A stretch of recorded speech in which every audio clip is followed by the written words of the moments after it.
One of the more overlooked impacts of COVID, I would say, is the educational disaster being wreaked.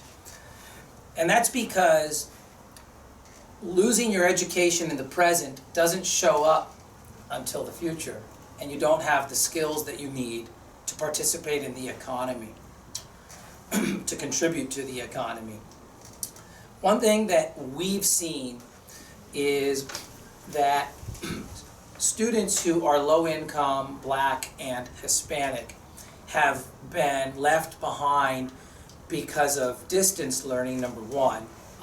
The schools were not prepared, high and low income, to teach students from afar. So the quality of distance learning in lower income areas is much lower than it is in higher income areas. The access to technology, having a computer, having internet access is very limited in lower income communities. So even with teachers online, even with free apps being made available, a lot of students don't have access to them or will lose their connection in the middle of a Zoom session with their teacher. And then finally, a third major consequence of COVID has been that parents who cannot afford to buy online tutoring or cannot afford to buy educational apps, or who do not have the educational background to support their children's learning, their academic learning, because they don't have the education needed to know how to support their learning, has really put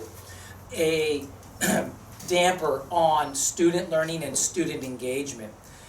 One of the biggest negative impacts that I've seen is really destroying the connection that you have to school. And so I see that Thiebaut Method's role through COVID, and why we've launched a plan to serve 500 students in our school district and to share our online program with as many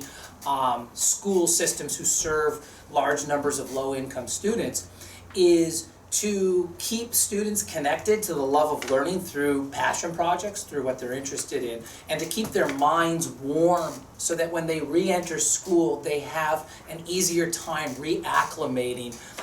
to the routines and to the academics of school.